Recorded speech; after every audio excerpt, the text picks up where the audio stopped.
Dinosaur का अंडा। भीमेश पलंग पे सो के पट्टी बंधवा के बड़बड़ कर रहा था कि अरे छोटू, तेरा काम जब तू अंडा ताना तभी तमाम करने की सोचा तो वो हो नहीं पाया। चलो ठीक है करके रामेश्वर की खबर लेना चाहकर सांप छोड़ा तो वो आकर मेरे गले में पड़ गया।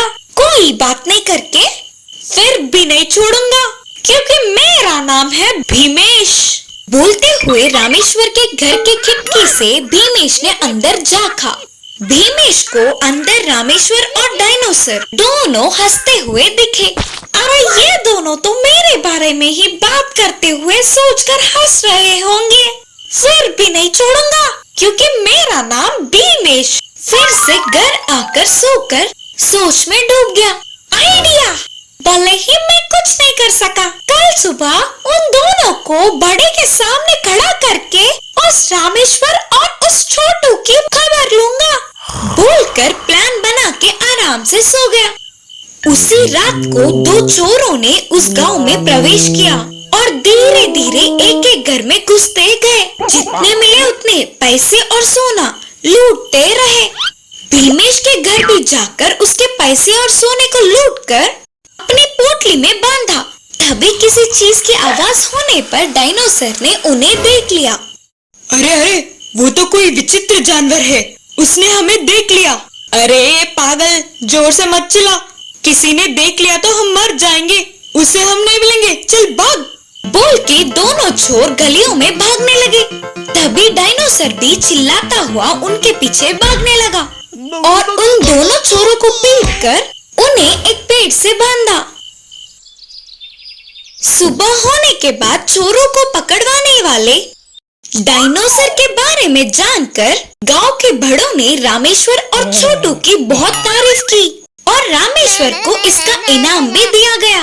कुछ ही देर बाद ये सब ना जानने वाला भीमेश उसी गांव के पंचायत के पास आकर झगड़ा करने लगा। आप सब एक साथ से अनजान हो। सुनो, रामेश्वर के घर में एक बड़ा सा विचित्र जानवर है। उसे देखने पर तुम सब लोग डर के भागने लगोगे। बच्चे तो घर से बाहर तक नहीं निकल सकेंगे। ऐसे जानवर को और उसे सहारा देने वाले रामेश्वर को आप क्या सजा देना चाहेंगे? बोलो, आप खुद ही सोच लो। करके बोला। उन दोनों को अभी ही तारीफ करके इनाम दिया। बड़े ने कहा। आसपास के सारे लोग रात की बात बताने पर भीमेश परेशान हुआ। उसकी प्लान उस पर ही उल्टा पड़ने पर अब करे तो क्या करे, उसे कुछ समझ नहीं आया। तेरे घर में कुछ तो चोरी हुआ होगा, पहले उधर जाके देख ले भीमेश, करके बड़े ने कहा। अरे छोटू रामेश्वर दोनों मिलकर फिर से मुझे बुद्धू बनाए। भीमेश के ऐसे बोलने पर उधर के सारे लोग हंस पड़े और वो भागते हुए घर गया। डायनोसर का अंडा। सुबह होते ही रामेश्वर शहर जाने के लिए तैयार हुआ और कहा, अरे छोटू, मैं शहर जा रहा हूँ, उधर थोड़ा काम आया, वो होते ही जल्दी लौट आऊंगा। वापस आते समय मैं तेरे लिए तरह तरह के आहार लाऊंगा। तब तक ना तू अंदर ही रह, कहीं बाहर मत जा और नए लोगों से सावधान। बोलकर डायनोसर को सतर्क करके रामेश्वर शहर के लिए निकल पड़ा। ये सब घर के बाहर ही खड़े भीमेश ने सुना और बोला, रामेश्वर तो शहर जा रहा है, इसका मतलब अब ये शाम तक नहीं लौटेगा और तब तक मुझे इस छोटू की खबर लेना होगा। लेकिन जब वो अंडा था तभी मेरा हाल बेहाल कर दिया, इसीलिए तो मुझे जो भी सोचूं और करूं बहुत सावधानी बरतनी पड़ेगी। ऐसे थोड़ी देर बहुत सोच विचार करके भीमेश एक निर्णय पर पहुंचा। यस, उसे ना मैं एक केक में नशीली दवा मिलाकर खिलाऊंगा, फिर उसके बेहोश होने के बाद डायनोसर को दो आदमियों के मदद से जंगल ले जाकर छोड़ना या कुछ और करना सोचूंगा, करके निर्णय किया। ऐसे जल्दी से केक तैयार करके उसमें नशीली दवा मिलाया। भीमेश उस केक को लेकर डायनोसर के पास पहुंचा। हेलो रे छोटू, हैप्पी बर्थडे। तेरे बारे में मेरे दोस्त रामेश्वर से सुन के तेरे लिए केक लाया हूँ। बोलकर केक दिखाया। उस केक को देखते ही डायनासोर खुशी से उछल पड़ा। अरे छोटू, ये पूरा तेरे लिए ही तो है, चल खा ले करके बोलते हुए और पूरा केक एक ही बार में डायनासोर खा गया। थोड़ी देर भीमेश ने अच्छा बनने का नाटक किया और थोड़ी ही देर में डायनासोर बेहोश होकर गिर पड़ा। सब कुछ उसके चाल के मुताबिक ही होने पर भीमेश ने जोर से सीटी मारी। वह सुनते ही बाहर के दो आदमी रस्सी लेकर अंदर गए। भीमेश और उसके आदमी मिलकर छोटू को रस्सी से बांधने की कोशिश करते रहे। इतने में अचानक डायनासोर चिल्लाता हुआ एकदम से उठ गया और मुंह से केक को बाहर निकालकर फेंका। ये सब देख भीमेश चौंक गया। बाप रे बाप, केक को चबाकर खाने के बजाय इसने होशियारी से मुंह में ही रखा। इसमें भी उस रामेश्वर की बुद्धि ही आई। डायनासोर जोर से चिल्लाता हुआ भीमेश और उसके दो आदमियों को हवा में उछल उछल कर बहुत पीटा।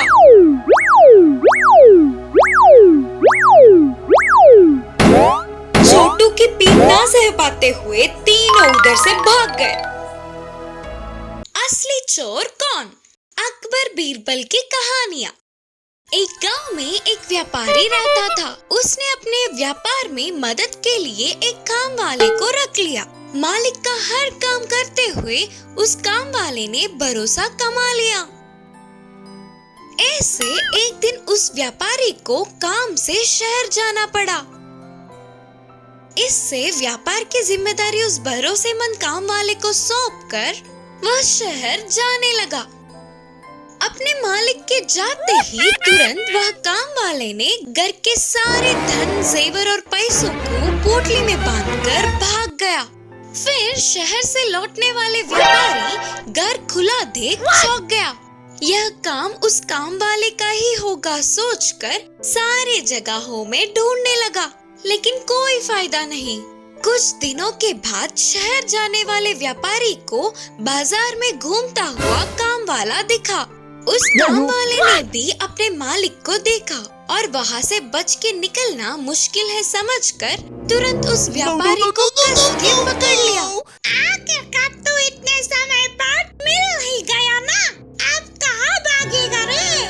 चोरी करेगा तो मैं चुपचाप छोड़ेगा सोचे क्या? शराफत से अपन के पैसे और जेवर वापस दे दे। बोलते हुए जोर से चिल्लाने लगा। इससे व्यापारी अचानक चौंक गया और कहा, मैं चोरी क्यों करूँगा? अगर तूने तुरंत मेरे पैसे और जेवर नहीं दिए तो राज्य के सैनिकों के हवाले कर दूंगा। मेरे धन को चोरी करके मुझे ही सैनिकों के हवाले करने की धमकी देता है रे? बोलते हुए काम वाला उस पर छिड़ रहा था। ऐसे व्यापारी और काम वाले के झगड़ा करने पर बाजार के सारे बड़े वहाँ उन्हें घेरे, लेकिन उन दोनों में कौन चोर है और कौन मालिक पता नहीं चल रहा था। दोनों को इंसाफ दिलाने के लिए महाराजा जी अकबर के दरबार में ले गए। सभा में सारे बड़े उपस्थित थे।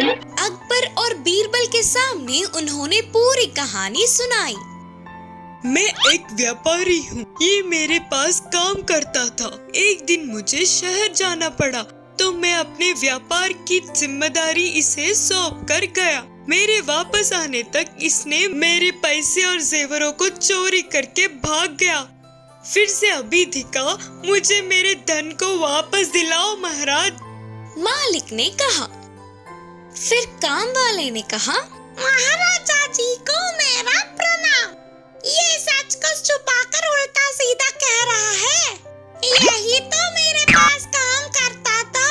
मेरे घर में ना होते समय अच्छा सा मौका देख मेरे पैसे और जेवरों को चोरी कर लिया। अब मैंने इसे पकड़कर पूछा तो मुझे ही चोर बना रहा है।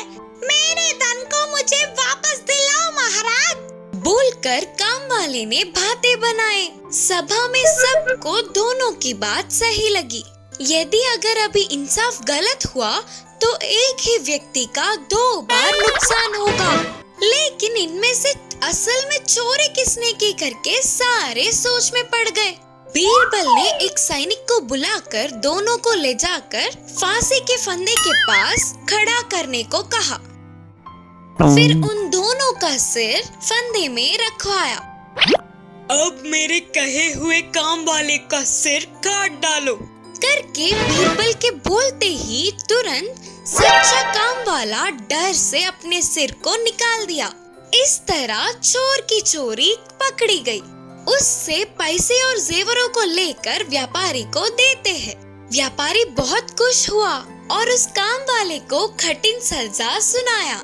समय रहते ही चोर की चोरी पकड़ने वाले बीरबल की सभी ने तारीफ की। इस कहानी की सीख है कि धोखा किसी न किसी दिन तो सामने आएगा ही।